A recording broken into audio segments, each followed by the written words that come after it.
Hello everyone, my name is Carrie, and I am the creator of the Oral History Project, or OHP, for the Game of Thrones Winter is Coming browser game. The OHP consists of one-on-one interviews with members of the WiC community that either play or once played the game. Due to my previous role as a game chronicler, I had restrictions as to what could and could not be shared. But since I am no longer a part of that system, you can now hear the unedited versions of these recordings, with the sole exception of interviewee requested edits. The following recording is one of these interviews. I hope you enjoy it. Hello everyone, my name is Carrie, and I'm interviewing Fringlish on October 19th, 2020 for the WiC Oral History Project. This interview is being conducted and recorded in a private Discord chat.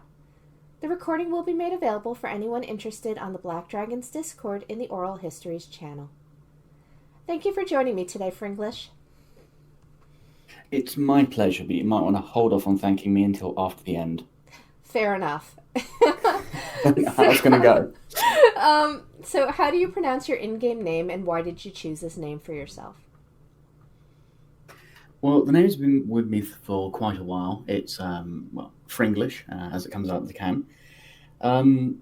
It's mainly a nod to where I spent my secondary education. I moved to France when I was 10, and then continued there all the way until university when I moved back to the UK. So it's an amalgamation of French and English. There's the other way, which is I've heard Anglish thrown out a bit before. I've heard Fronglais thrown out before, but I made another just mix, Fringlish, and it's stuck. Okay. So tell me, when did you first start playing the game? Oh, good lord. Must have been nearly a year and a half ago, March 2019, something like that. Okay. I was on one of the very first servers. Okay. And what first made you interested in playing the game? I think it was after about a week of seeing adverts on YouTube. I thought, what the hell? So I clicked on the link and then I got stuck. Okay. that was it, simply. Gotcha. Do any other family members or friends play with you? No, not that I know of in real life. I've made a couple of good friends, quite a few good friends, in fact, over the game, but none before then. Okay. All right. So tell me about your first kingdom. Where did you start out on? Well, I started off on Kingdom 2, and at that stage, it was a very, very different game over on Kingdom 2. When we first started, there were hundreds of alliances, at least 20 members in each, all competing.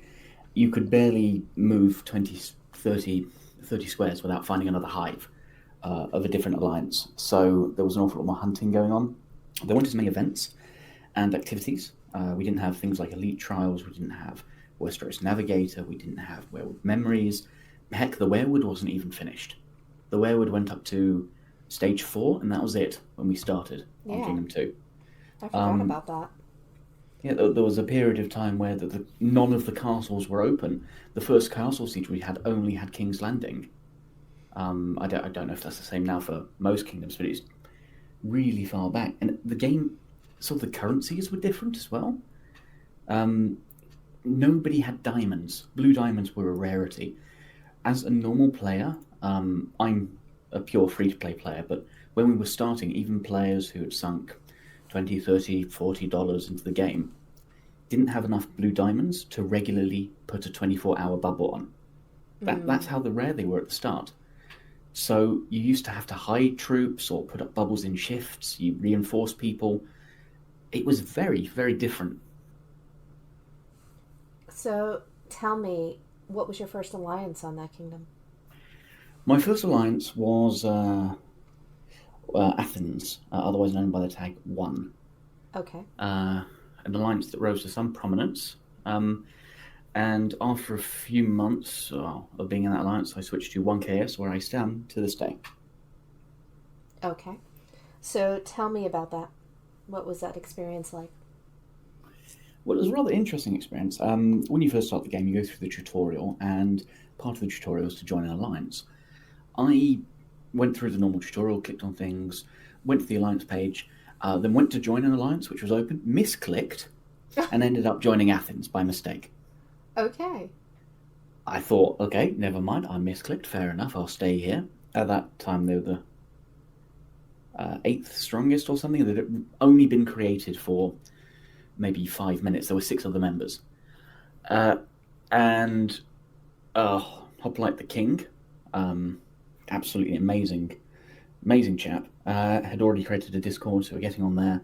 I just sort of played at that point for about an hour and a half, getting used to it. I logged off, but before I logged off, I made an offhand comment saying, with all these alliances referencing 50 different hives in the local area, I was saying we really should appoint a diplomatic advisor. Someone should go and start talking to them, because it feels like with Game of Thrones we're going to need alliances. And then I logged off. I logged on the next morning to find out I'd been voluntold that I was now the diplomatic officer for one. So, congratulations. Welcome to your promotion. To which I asked Hoplite what the hell's going on, and he said, "Oh, it's because you're British. Wait, we just want someone with a nice voice to be diplomat." That was it. That was their entire process of decision making. And then for about 3 months, I was the diplomat for one, which was like herding cats, I have to say. I'm not sure if you're aware about the history of K2. Just miscellaneous things, whatever I've heard from random people. I did not experience it myself. Well, as I said, the game was quite a bit different. So if we didn't have a 24-hour bubble, we didn't get 1,000 diamonds a day. We definitely didn't have enough precise transfers. Sometimes an entire alliance would get together, and you'd get 3 days' notice that they were going to teleport their hive, because people had 3 days to get the 750 diamonds they needed to buy a precise transfer.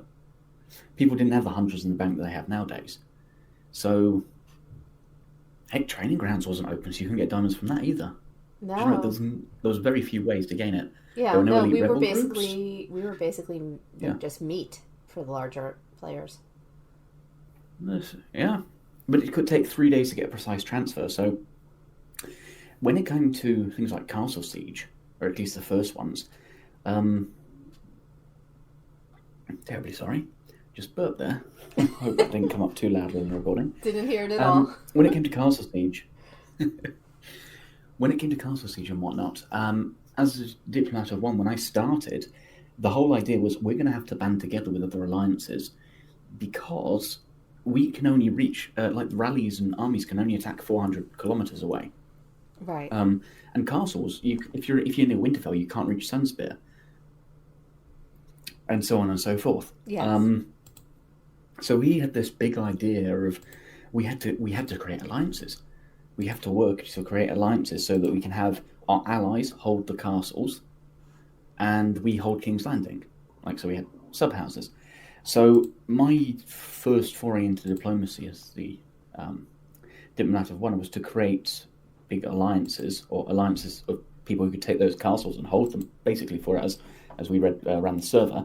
Right. And it ended up being a nightmare and a half. We after much discussion, because Athens was run very much like Athens as a democracy when we first started out, we made a decision and then we put it into the public Discord, and everybody's vote was equal.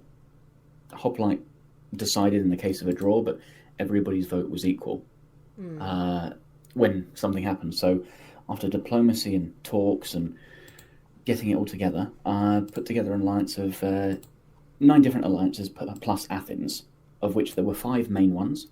One which would take Castle Rock and Highgarden, one that would take Dawn and Storm's End. Ourselves would take River Run, we would take the Eyrie and Castle Rock. Another person would take River Run, and another person would take Winterfell. And that was sort of the split, and then each alliance had a smaller alliance under them to bring 10 alliances together. And one thing I noticed about just trying to bring them all together was extremely difficult just to get it all working, because in one there were an awful lot of big aggressive players. So I would often come in after a night, just a new day, right, and have 20, 30 private messages in game 20, 30 pings on the Discord about them burning a new hive, attacking someone when they weren't supposed to, and it was a lot of work just for the 10 alliances. So what ended up happening at that point for you? Well, I actually really enjoyed it, trying to do the whole diplomacy front. Now, they didn't make it easy. It didn't help this. Of course, Game of Thrones was coming as a very multinational game. Yes. So some players didn't have the best English. I ended up making a very good alliance with a French-speaking alliance, CTR.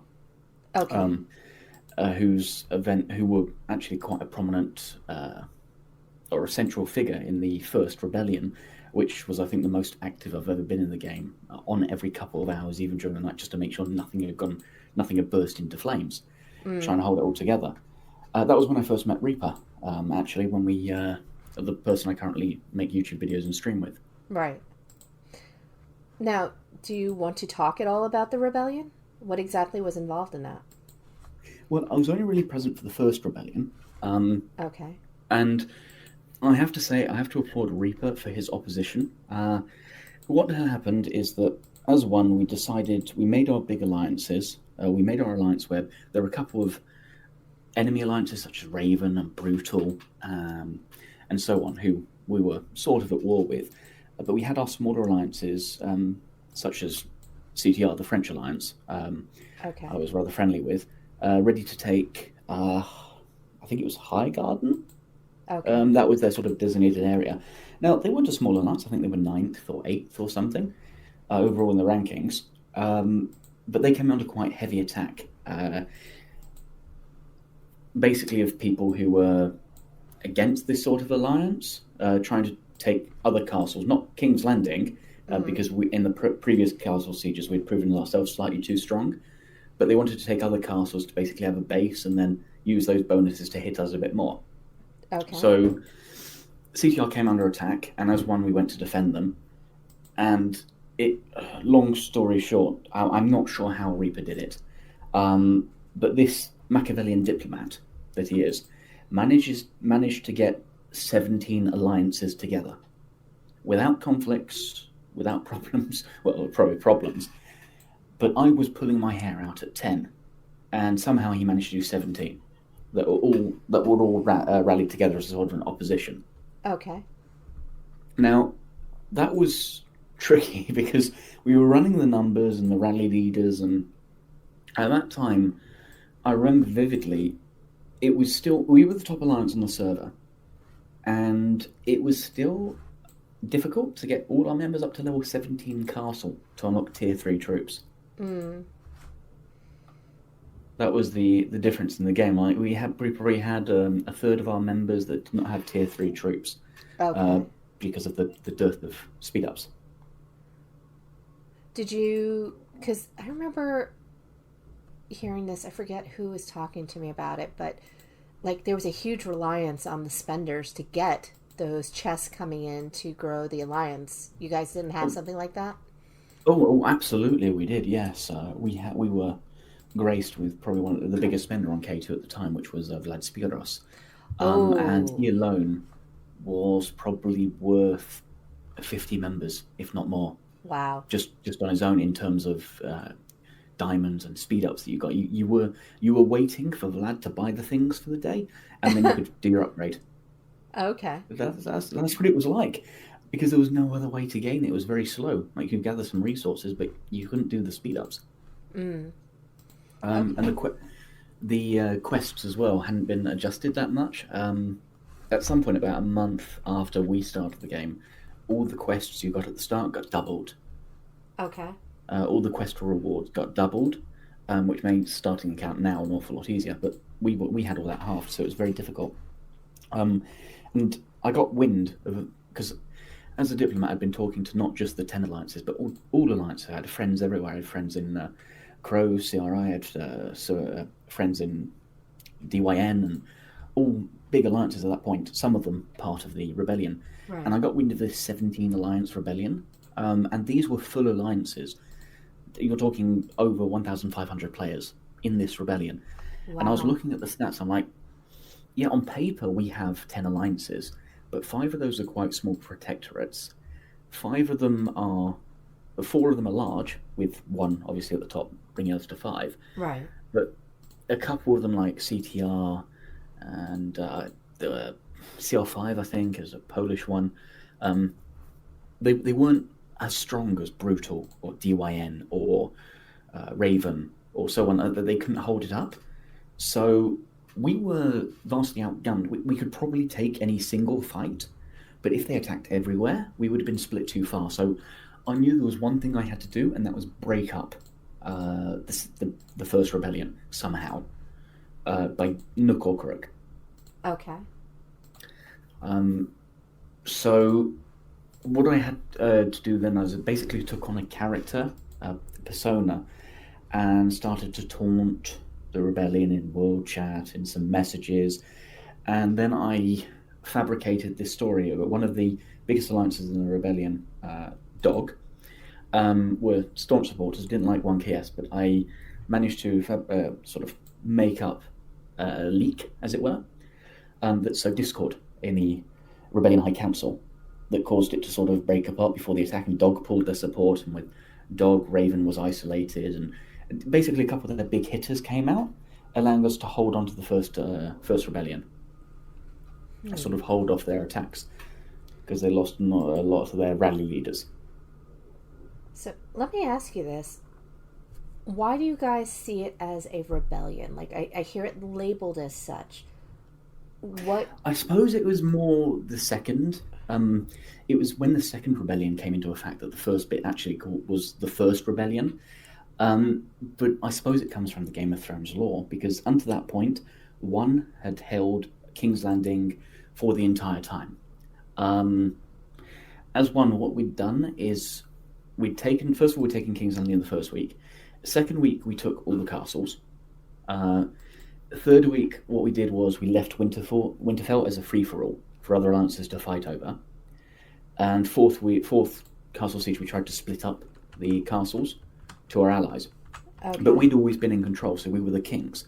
So a coalition against 1KS, or not so much against 1KS, but against the homogeny of 1KS, was called the rebellion. Because before then, if you weren't allied with us, you weren't getting a castle. That was the way it ran. Okay. All right. No, that. So it was that group. Sense. Yeah, they wore the badge proudly, and to this day, one of my favorite videos that came from that early period is a sort of propaganda video someone made of using Game of Thrones footage and putting the banners and things overlay, talking about recruitment to come and fight on K2 and all that. Wow. Okay, I'm going to ask for... I was a big fan of the Rebellion. Like, it made the game really fun. And with basically diplomacy and spying and subterfuge, as well as acting... Well, to be honest, acting rather like an arrogant pillock in chat. I managed to break apart the first rebellion, or wear down the first rebellion. Then there was a period of about a week's worth of fighting, which... I'm going to say now, nearly broke 1. Just the amount of fires we had to put out nearly wore us down as alliance. But about a week later, the rebellion, because we kept a facade. In public, we sort of kept a facade, like we were all blasé about it, like it wasn't touching us. Inside, we were sweating buckets. Oh, wow. It was shaky as hell, because we were always teleporting about. We had rally leaders who... at one point hadn't slept for 30 hours trying to hold it together. And after a week of that, the rebellion finally disbanded because they hadn't got anywhere in their eyes. Right. And to this day, I'm still thinking that a day or so difference, if they hadn't given up for another day, they may have won at the first rebellion. So let me ask you this. So you say you adopt this persona to work as part of the rebellion. Now, are you able to see yourself separate from that now, or are you having difficulty having others separate it? Like, do you understand where I'm going with that? Not so much. I mean, how I act in game then is very different to Well, how I act in game now, and that's very different to how I act in real life. right. I Like mean, the it's game's the that game. separating the role play, the character from the person. Do you have difficulty with people being able to separate that with you based on what you did Um, before? well, I think my main that was only a very brief period. It was about a week or so, so it Oh, didn't really okay. impact my overall character. Most people probably know me from the streams that I did because I've been streaming this game for over a year on and off. Okay. Most people probably know me from that, which is a lot more open. My streams were always based around come with me with questions. I'll answer it. I've made all the mistakes in the world, so just ask me and then you can avoid doing it. That was my sort of overview. That's probably what most people know me from. Gotcha. Okay. So tell me what happened next for you. What was the game Well, like for what you happens after next? that? After the first rebellion broke up, one started talking with a very small alliance at the time because we'd lost our sort of protectorate in the Grand Alliance, so we were down to 9. So Okay. one was looking for another small protectorate, and we found this rather small alliance with a very not so much charismatic but larger than life leader. You may have heard of this small alliance called Dacia. Yes. Yeah, and their leader, Lord Salmon. Yes. Now, we didn't know his drive at the time, um, but within a couple of weeks, they had ballooned to the second largest alliance on the server quite rapidly, and there was increasing pressure with just one. I was continuously, as a diplomat, putting out fires and smoothing over rough edges in between other alliances where Vlad Spiros would go and burn a hive because he needed an extra 50,000 XP to rank up or stuff like that Okay. to upgrade his commanders. So I was continuously soothing things, but with Dacia on our side, when they became the second biggest, we no longer had to fear Brutal, we no longer had to fear Raven, we no longer had to fear Dog, because instead of them holding the second, third, and fourth spaces, they now held the third, fourth, and fifth, and it was Athens, Dacia, and I think the third was neutral. So we already held the first and second places by a Okay. large margin. So there's a very big shift in dynamics. I think that's the time where Athens sort of stopped doing the democratic decision process Okay. where things were voting on, and it went more into a council of Savin, Hoplite, Vlad Spiadros, paying an awful lot more, um, how do you say it, probably lip service to what the whales, the big players wanted. Right. So what happened after that? Because now Dacia is in play. And now Darcy is in play. They changed their tag to the Athens tag was 1, so Right. Oscar November Echo, just the spelling of the number, and then Dacia changed their name. There was a big merger, um, and they changed their tag to 0 November Echo. So looked very very similar on the map, and that was when I left 1. Okay. Where did you end up going? I There was a lot of drama which I won't get into because a lot of things were said by both sides. But after leaving 1, I went with the person I was streaming with, Eric Chun, who's since quit the game, to Kingdom 1. This was not quite soon after the Kingdoms actually opened for the first time, and I joined 1KS. Oh, so you switched sides, so to speak. No, not because I switched servers completely. Oh, right. 1KS was on Kingdom 1, and 1 and all that was on Kingdom 2. That's the thing. I was leaving 1. There was no way around that. There was no way I could keep everything on top. There was more. It was more focused now on a council, a single power structure. We were. I know the alliance was falling apart. I heard rumors of a second rebellion, and I thought, yeah, let's get the hell out of Dodge Fair enough. because there was me. This Hoplite, of course, was a free to play player, but he was very laid back about the game. He was wonderful to play with, but there was me and Hoplite as free to play, and then the rest of the council were big paying players. Okay. So you had these silly little level 20 6 million castles in the council, and then the rest of the council was made out of 100 million, 120 million, 140 million players. Okay. So it was increasingly more and more martial. So I left with Eric to 1KS, and I was leaving Athens 1, but I didn't want to fight against them. because I'd been there since the Alliance was an hour old, if that, Yeah. and helped bring it up. So I didn't want to fight against them. So I moved to server 1, and that's when the second rebellion started, which was another amazing time, which I covered mainly on stream because I was no longer part of it. But that's when I started to learn more about the rebellion and became their biggest fan. So at that point, what do you think of the game? Because it had been different when you had already been in the middle of it, but now you're an observer. It was a sort of a transition period where new things were coming in. You may have seen the memes before. The wording was being changed every week in the game. Yes. They were calling it rankings, then league board, then champion table, then back to rankings with 2 S's. So there was an awful lot of flux. So then I ended up joining Kingdom 1, and Kingdom 1 was a very different kettle of fish. Because Kingdom 2 was under the yoke of 1 and Dacia, of Athens and Dacia.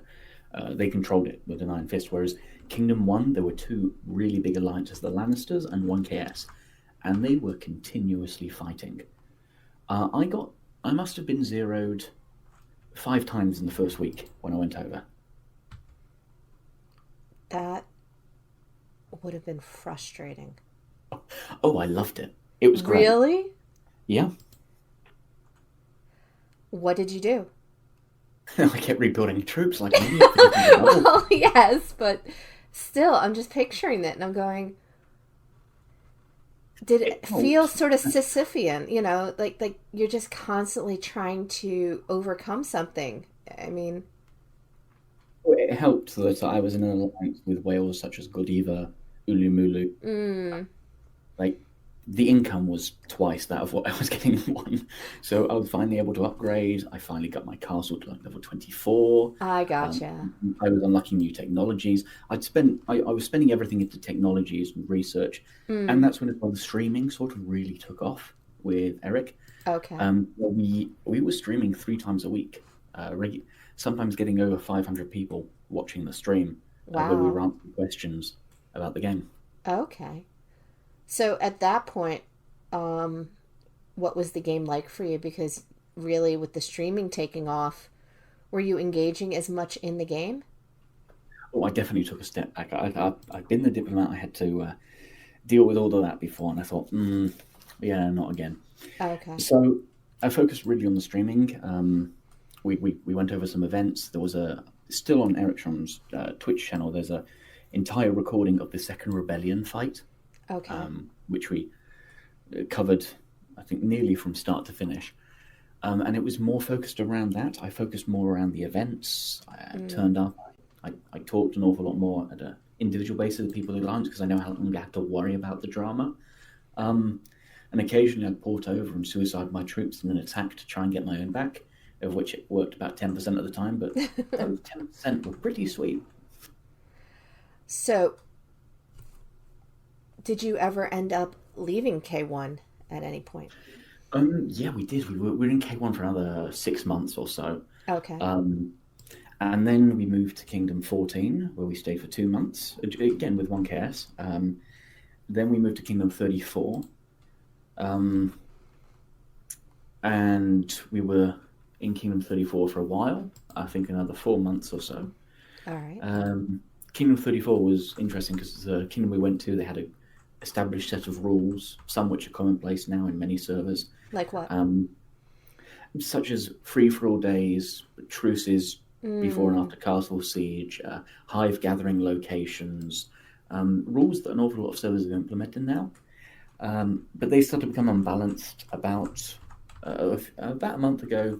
We had a couple of invading alliances, which started to unbalance the rules, try and revoke things like the truces during Kingdom versus Kingdom and so on. Right. So recently we left to Kingdom, I'm going to say 57, but I'm not sure, which is probably not the best thing. What made you want to move first to this kingdom and then to 57?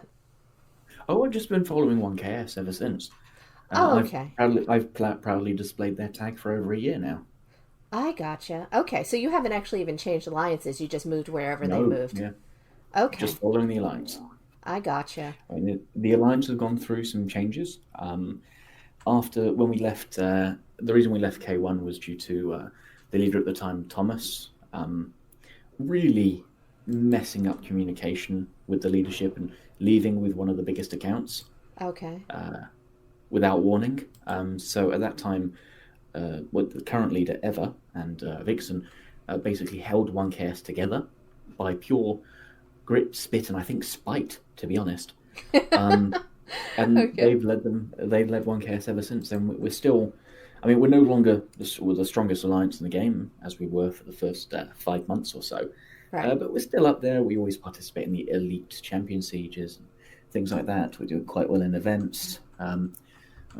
We don't win against players like Cartel or BCD, but honestly, who does nowadays? We always put an okay showing.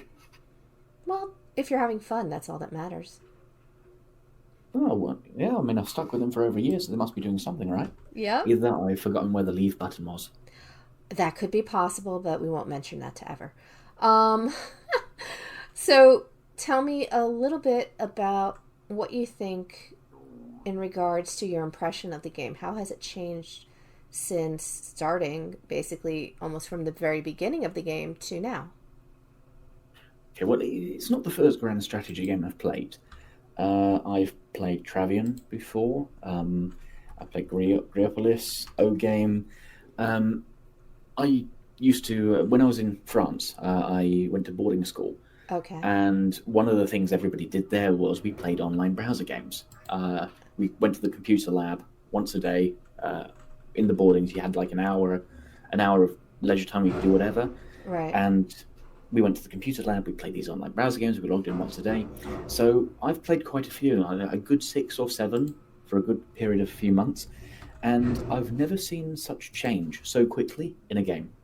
And I mean that in a good way. Okay. The new events coming out. I mean, obviously, the progression sometimes a bit stinted. It's not the easiest in terms of difference of. Okay, the difference in between players can be extremely large, and Yes. but you can technically close that gap by other means. It may take a long time. It's very large right now, but it may be possible to close the gap for free-to-play players soon, because there's no... All the other games I've played have some sort of reset mechanic. So, like in Griopolis, a world would normally last for a year. Okay. And I've played that on and off for maybe 8 years, and in the 8 years they've introduced 3 new mechanics. That's it. I mean, it was a fairly polished game to begin with, but they've only introduced 3 new mechanics. Okay. Whereas here in 1 year, they've introduced a dozen new different mechanics and sieges. We've got a new one coming up, the Siege of Winterfell, which I'm looking forward to. Especially as it seems from testing that some of the best commanders in the Siege of Winterfell are actually the ones you get originally from any account. Like Chris seems to be one of the best commanders for that event. Okay, that's good to know. So yeah, it's going to be a very interesting one. It seems like there's, of course, the biggest alliances is still going to have an advantage, but it seems like a very active small alliance may be able to beat an alliance that relies on a couple of whales.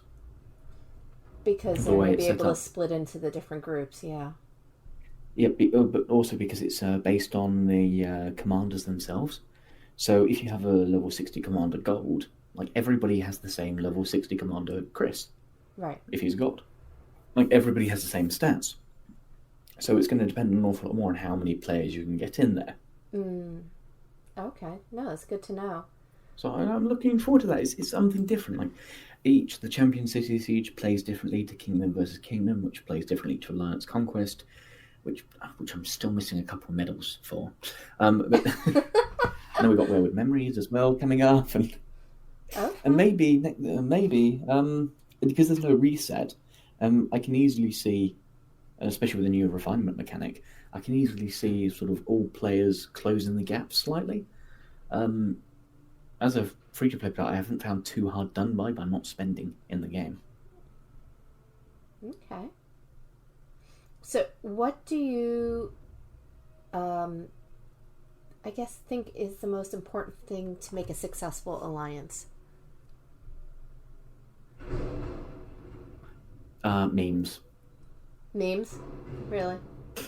It just There's a couple of people that would communication on the Discord. absolutely agree with you. So, all right, memes. Yeah. No, the communication. Okay. I mean, the communication's got a bit better in game, but there was a time where there wasn't even really alliance chat. So one of the key things that I've seen alliances, in order for them to stay around, to talk, to grow, to change servers, to weather hardships, to welcome new players, to build a community, to keep players active, is Discord, or other communication apps are available. Just building something around your alliance. It's not just players who log in once a day and play the game. I spend more time probably on the Discord than I do in game now. Yeah, no, I feel that. So, what do you think is your proudest moment in an alliance?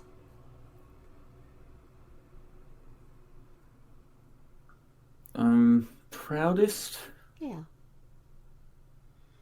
It's got to be way back in the front when I managed to break the first rebellion up with a couple of fake messages.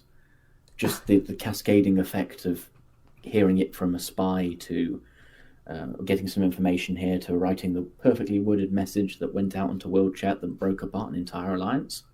Okay. That was probably the sneakiest I ever felt. Okay. But if I'd say, yeah, that's probably the proudest, although it's different from the most accomplished. The most accomplished I've ever felt is when I was doing a solo stream, got 500 people viewing, and I spent 3 hours on that stream answering over 100 questions of people about the game that had come in. I was knackered by the end of it. I think that's the best I've ever I can felt believe about it. I've run 3-hour events on Discord, and I am definitely, like, my voice is gone towards the end. Wow. Okay. What's your favorite part of the game? My favorite part? Yeah. I suppose it depends sometimes. I'm quite fond of Attack of the Dead now. It wasn't when it started. It's definitely not nowhere near my favourite. I'm not sure, to be honest. There's a lot of individual things I like, but there's always something I don't like about the event, or they could do better. Is there something that you see coming up and you just log in for? Well, I log in a couple of times a day to check the things. I try and log in mainly for the Alliance events. Okay. I do enjoy the Alliance Conquest, Attack of the Dead, probably. I'll probably enjoy the Winterfell Siege when it comes up. Not the biggest fan of Lord of Lords, because I've been on very competitive alliances. I'm still... I think I still only have 6 Sabrina medals. Oh, wow. Okay. Trying to participate in each one. All right. So what would be your least favorite part of the game and why?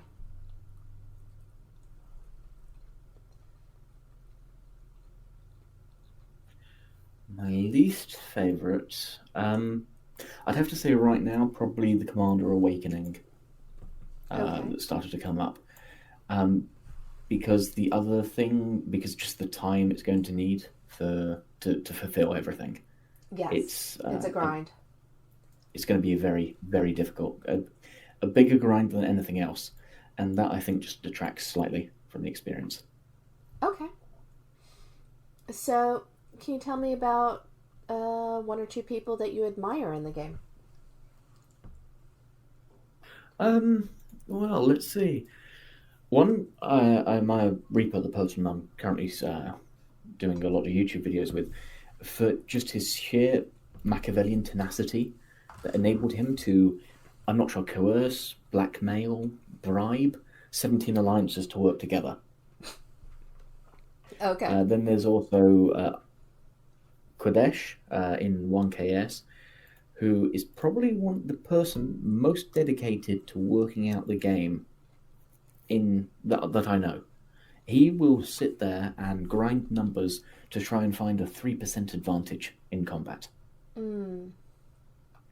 Sending single rallies, sending worked up rallies, 1,000 of each, changing equipment, working out if it's better to have 5% health or 3% defense if your basic defense is over 300,000 and 3,000 and so on.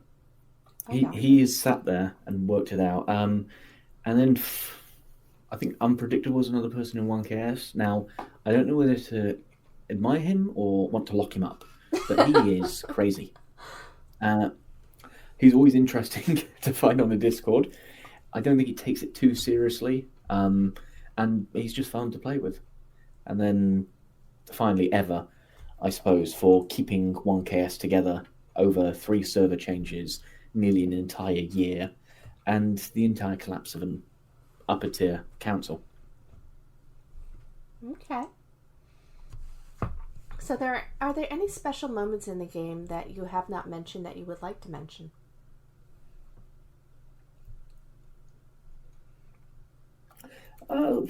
There's a couple of individual moments where I'm quite pleased. I mean, right now I'm sitting at about 190 million. There's a couple of times where a 300, 400 million player has attacked me and got a black eye because they weren't expecting it. That's always satisfying, but there's no real special moment. Okay.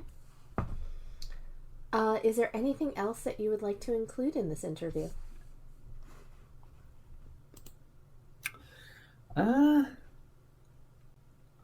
No, I don't think so. I think, well, if I was doing a stream, this is the point where I normally open it out to questions.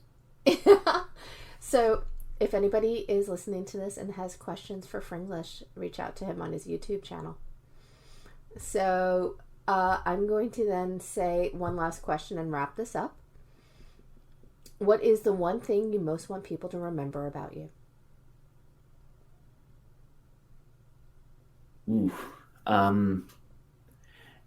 Not so much I want them to remember about me, but I want to remember the advice I gave them so they can enjoy the game more, so they're not worried about too much. I just hope that people have...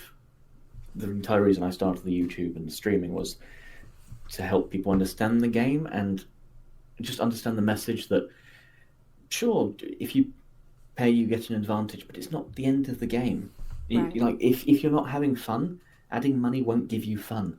Find your fun in the game. It's a video game. Yes. That's very well put. All right, Fringlish. Thank you so much for your time today, and I look forward to talking to you on the Discord. It was my genuine pleasure. Thank you for having me. You're welcome. Bye.